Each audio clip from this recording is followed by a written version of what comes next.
तो देखिए बेटा, आज के हमारे फर्स्टली हम क्या डिस्कस करेंगे। Cell is divided into two categories. Cell को मेनली टू पार्ट्स में डिवाइड किया जाता है। First one is prokaryotic and second one is eukaryotic. तो देखो, पुराने टाइम के जो प्रिमिटिव सेल होते थे उन्हें हम बोलते हैं prokaryotic. Well defined nucleus are not present, तो इनमें वेल डिफाइंड न्यूक्लियस प्रेजेंट नहीं होता। They are simple in structure, इनका स्ट्रक्चर कैसा होता है, बिल्कुल simple. It contain single chromosome. अभी हम आगे जब वीडियो देखते हैं उसमें आप क्रोमोजोम का मतलब भी जान पाओगे। जो बच्चा पूरी वीडियो देखेगा उसे पता लगेगा क्रोमोजोम का मतलब। So it contains single chromosome, nucleus is absent, size of cell is generally 1 to 10 micrometre. अब प्रोक्रियोटिक सेल का साइज कितना होता है, 1 से 10 माइक्रोमीटर। अब 1 माइक्रोमीटर में कितने मीटर होते हैं, 10 की पावर -6 मीटर। सो इनके साइज की रेंज होती है 1 to 10 माइक्रोमीटर। आगे देखिए यूक्रियोटिक। अब मैंने आपको कहा आप डिफरेंस बना के चले दोनों का। आपने प्रोक्रियोटिक में बोला था they are simple in structure, तो आप यूक्रियोटिक में क्या बोलते हैं, they are complex in structure. उसमें आपने बोला था वेल डिफाइंड न्यूक्लियस एब्सेंट है, तो यहाँ पे वेल डिफाइंड न्यूक्लियस क्या होगा, प्रेजेंट। वहाँ आपने बोला था दे कंटेन सिंगल क्रोमोजोम, और यहाँ क्या बोलोगे, it contain more than 1 chromosome, कि इसमें एक से ज़्यादा क्रोमोजोम्स पाए जाते हैं। वहाँ बोला था न्यूक्लियस एब्सेंट है, यहाँ पे न्यूक्लियस प्रेजेंट है। उनका साइज कितना था प्रोक्रियोटिक सेल का, 1 to 10 माइक्रोमीटर। अब इसका साइज कितना है, 5 to 100 माइक्रोमीटर। आगे देखिए सेल वॉल। तो देखिए सेल वॉल क्या होती है। लास्ट वीडियो में हमने सेल मेम्ब्रेन यानी कि प्लाज्मा मेम्ब्रेन को डिस्कस किया था। अब प्लाज्मा मेम्ब्रेन के भी बाहर एक लेयर होती है, यानी कि प्लांट सेल्स की बात करें तो प्लांट सेल्स में प्लाज्मा मेम्ब्रेन के भी आउटर में एक लेयर होती है जिसको आप बोलते हो सेल वॉल। तो देखिए क्या है cell wall, it is rigid, semi elastic, semi transparent. कि एक तो रिजिड बहुत ही कठोर है, थोड़ी सी इलास्टिक है ये, और कुछ ही हद तक ये ट्रांसपेरेंट भी होती है। And protective covering present outside the plasma membrane, और इसको हम क्या बोलते हैं, इट इज़ प्रोटेक्टिव कवरिंग। यानी कि ये प्लाज्मा मेम्ब्रेन को भी बाहर से बचाने का काम करती है। ये प्लाज्मा मेम्ब्रेन को प्रोटेक्ट करती है प्लांट सेल्स में। मेनली ये कहाँ कहाँ प्रेजेंट है, प्लांट सेल्स में, फंजाई में और प्रोक्रियोटिक ऑर्गेनिज्म में। So made up of cellulose in plants, plants में इसे बनाया जाता है सेल्यूलोस से, fungal cellulose and chitin in fungi, fungi में इसको बनाते हैं हम चिटीन से।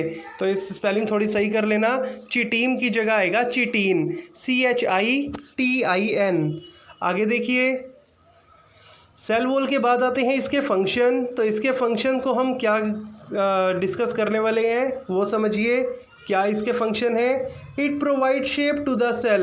एक तो ये सेल को शेप प्रोवाइड करेगा। It provide mechanical strength to plants, कि जो प्लांट्स को सपोर्ट मिल रहा है, उनको जो स्ट्रेंथ मिलती है, ताकत मिलती है, वो किसकी हेल्प से मिलेगी, सेल वॉल की हेल्प से। It protect against pathogen and mechanical injury, ये प्लांट्स को बचाने का काम करते हैं किसी भी पैथोजन से। पैथोजन्स क्या होते हैं, एज आप कह सकते हो हार्मफुल माइक्रो ऑर्गेनिज्म, कि ये प्लांट्स को उनसे बचाने का काम कर रहे हैं और उनकी एंट्री को रोकने का काम कर रहे हैं।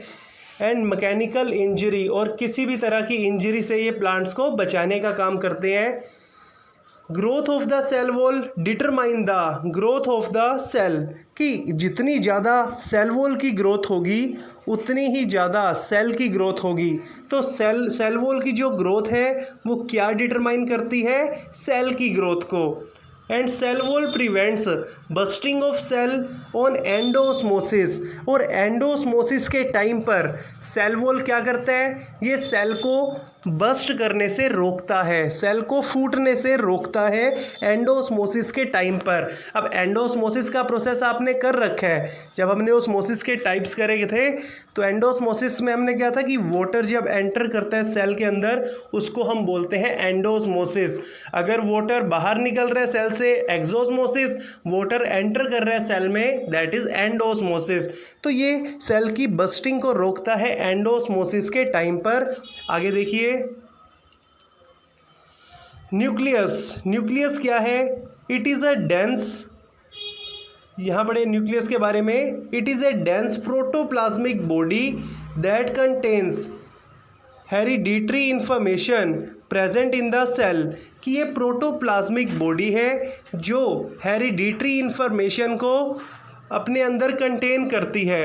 सो देखिए हेरिडिटरी इंफॉर्मेशन का मतलब क्या है? हेरिडिटी वर्ड किसके लिए आता है? दैट मीन्स जो फिजिकल और मेंटल कैरेक्टर एंटर करते हैं पेरेंट से चाइल्ड में, उस प्रोसेस को बोलते हैं हम हेरिडिटी।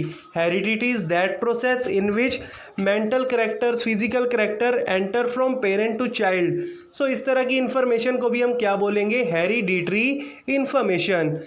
सो ये इस सभी तरह की इंफॉर्मेशन को न्यूक्लियस अपने अंदर कंटेन करता है। It generally in the central position, ज़्यादातर सेल्स में न्यूक्लियस को आप कहाँ देखते हैं? इसकी पोजीशन होती है सेंट्रल में। In plants it lie towards periphery, but अगर आप प्लांट सेल की बात करोगे वहाँ पे ये पेरिफ्री में प्रेजेंट है, मेनली ये कॉर्नर्स में प्रेजेंट होता है। आगे देखिए न्यूक्लियस के बाद क्या है? इसके बाद ये न्यूक्लियस की हमें शेप दिखा रखी है, तो ध्यान से देखिए न्यूक्लियस की शेप। यहाँ पे क्रोमेटिन भी दे रखे है आपको, क्रोमेटिन के बाद यहाँ पे न्यूक्लियोलस भी है, न्यूक्लियर पोर्स भी है और न्यूक्लियर एनवलप भी है। तो क्रोमेटिन क्या है अभी इसको डिस्कस करेंगे, न्यूक्लियोलस को भी हम डिस्कस करने जा रहे हैं। सो देखो पहले chromatin material, they are thread like material made of DNA and protein. Nucleus के अंदर जो थ्रेड लाइक मटेरियल होते हैं, यानी कि जो धागे की तरह होते हैं, उनको हम क्या बोलते हैं? क्रोमेटिन। और ये बनते किससे हैं? They are made up of DNA and protein present in the nucleus, कि न्यूक्लियस के अंदर जो डीएनए और प्रोटीन प्रेजेंट होगा, उस डीएनए और प्रोटीन से क्या बनेगा? Chromatin material. उसके बाद देखो अब क्रोमेटिन आपको पता लग गया, क्रोमेटिन से ही क्या बनता है? Chromosomes. So chromosomes are also thread-like structure which are formed by condensation of chromatin during cell division, कि जिस टाइम पे सेल डिवीज़न होता है, यानी कि जब सेल ब्रेक होते हैं, तो उसमें से क्रोमेटिन आपस में फ्यूज़ हो जाते हैं। बहुत सारे क्रोमेटिन मटेरियल आपस में जुड़ जाते हैं, जिनके जुड़ने से क्या बनेगा? क्रोमोसोम्स। ठीक है, कंडेंस का मतलब आपस में जुड़ जाना। They refer as hereditary vehicle, और इनको हम क्या नाम देते हैं? Hereditary vehicle. And chromosomes are made of DNA and protein. Chromosomes को भी किससे बनाया जाता है? डीएनए और प्रोटीन से। Cytoplasm it is the fluid part of cell. Cell का जो फ्लूइड पार्ट है, लिक्विड पार्ट है, उसको हम क्या बोलते हैं? साइटोप्लाज्म। मोस्ट इंपॉर्टेंट पार्ट है ये। क्यों? बहुत सारी जो सेल के अंदर रिएक्शन होनी है वो साइटोप्लाज्म में होती है। बहुत सारे जो सेल ऑर्गेनल्स प्रेजेंट है वो साइटोप्लाज्म में फ्लोट करते रहते हैं। So it is a fluid present between the nucleus and cell membrane. Cell membrane और न्यूक्लियस के बीच में जितना भी फ्लूइड पोर्शन प्रेजेंट है उसको आप क्या बोलते हैं? Cytoplasm. It contains number of special organelles such as mitochondria, Golgi apparatus etcetera. तो इसमें बहुत सारे सेल ऑर्गेनल्स प्रेजेंट हैं, कुछ के नाम बताए हैं आपको, माइटोकॉन्ड्रिया, गोल्गी अपैरेटस एक्सेट्रा। आगे है लाइजोसोम्स। लाइजोसोम्स को पहले डिस्कस कर लेते हैं, वैसे ये लास्ट में आता है बट ये मोस्ट इंपॉर्टेंट है, जिसमें से हर साल क्वेश्चन पूछा जाता है आपसे। तो लाइजोसोम्स है क्या? लाइजोसोम वो सेल ऑर्गेनल है, they are also known as suicidal bags. इनको क्या बोला जाता है? Suicidal bags. They are formed in animal cell, they lack in plant cell. ये बनते कहाँ हैं? एनिमल सेल में, और ये प्लांट सेल में प्रेजेंट नहीं होते। In damaged cell, lysosome burst to release enzymes for digestion of cellular components, कि जब सेल डैमेज हो जाए, अब सेल डैमेज कैसे हो सकता है? जैसे अगर उसमें कोई फॉरेन मटेरियल एंटर करे, या बाहर से कोई माइक्रो ऑर्गेनिज्म, कोई पैथोजन सेल में एंटर हो जाए अगर, या फिर सेल जो है पुराना हो जाए, तो उस केस में डैमेज हो जाता है। और लाइजोसोम क्या करेगा? It burst to release enzyme. Lysosome फूट जाएगा और एंजाइम्स को रिलीज करेगा for digestion of cellular components, और सेल के जो कंपोनेंट्स है ये उसको डाइजेस्ट कर लेगा। That why it is also known as suicidal bags, कि ये खुद भी सुसाइड कर रहा है और सारे के सारे सेल को भी ख़त्म करने का काम करता है। फंक्शंस, इसके फंक्शन देखें क्या है। डिस्ट्रक्शन ऑफ फॉरेन पार्टिकल, कि बाहर से कोई पार्टिकल एंटर करेगा, कोई हार्मफुल पार्टिकल, तो ये उसका विनाश भी करता है। इंट्रासेलुलर डाइजेशन, सेल को ही डाइजेस्ट करना है, वो ये करेगा। रिमूवल ऑफ सेल डिब्रीज, कोई एक्सक्रीटरी प्रोडक्ट, कोई वेस्ट बाहर निकालना है, वो भी लाइजोसोम का फंक्शन है, वेस्ट मटेरियल को बाहर निकालना। लाइजोसोम का स्ट्रक्चर है, देख लीजिए एक बार। माइटोकॉन्ड्रिया, मेरा तो आज का लास्ट ऑर्गेनल है आपका माइटोकॉन्ड्रिया, और मेरा सबसे फेवरेट ऑर्गेनल भी कौन सा है, माइटोकॉन्ड्रिया। क्योंकि माइटोकॉन्ड्रिया क्या काम करेगा, इसमें एनर्जी की फॉर्मेशन होती है, कि जो भी एनर्जी, जो भी सेलुलर रेस्पिरेशन के थ्रू एनर्जी बनेगी, वो एनर्जी स्टोर्ड होती है एटीपी की फॉर्म में। और कहाँ स्टोर्ड होगी वो, माइटोकॉन्ड्रिया में। ठीक है, so it is a double folded membrane, पढ़ें इसके बारे में। It is known as power house of the cell as it help in the production of ATP. हम इसको power house of the cell बोलते हैं। अब देखो पावर हाउस का मतलब क्या है, आपके घर के पास या फिर दूर कहीं पावर हाउस जो होता है, वो पावर हाउस क्या होता है, मतलब बिजली का पावर हाउस होता है ना, जिससे आपके घर में इलेक्ट्रिसिटी आती है। अब इलेक्ट्रिसिटी भी क्या है, एक तरह की इलेक्ट्रिकल एनर्जी है, और इसको भी हम क्या बोल रहे हैं, it is power house of the cell. ये सेल के लिए पावर हाउस है। वो वाले जो पावर हाउस है वो आपके घर को वो आपके घर को इलेक्ट्रिकल एनर्जी दे रहे हैं। बट ये जो माइटोकॉन्ड्रिया है, ये आपकी बॉडी को, ये आपके सेल्स में मतलब एनर्जी को देने का काम करता है। यहाँ इलेक्ट्रिकल एनर्जी नहीं मिलती, ये दूसरी एनर्जी होती है मेनली, जिसकी हेल्प से आप कोई भी वर्क कर पाते हो। ठीक है, आपको चलना है, भागना है, दौड़ना है, बोलना है, हर एक काम के लिए एनर्जी चाहिए। और वो एनर्जी कहाँ बनती है, माइटोकॉन्ड्रिया के अंदर। पहले माइटोकॉन्ड्रिया में एनर्जी बनेगी और वो स्टोर्ड किसकी फॉर्म में होती है, एटीपी की फॉर्म में। तो ये एटीपी इसको स्टोर्ड करके रखता है एनर्जी को, और जब आपको एनर्जी की नीड होगी तो ये एटीपी ब्रेक होगा और इसमें से एनर्जी रिलीज़ होगी, जिसको आप यूज़ करेंगे। सो माइटोकॉन्ड्रिया देखें एक बार, माइटोकॉन्ड्रिया के बारे में और क्या लिखा है, यहाँ से देखें। Mitochondria have two membrane covering in which outer membrane is porous in nature.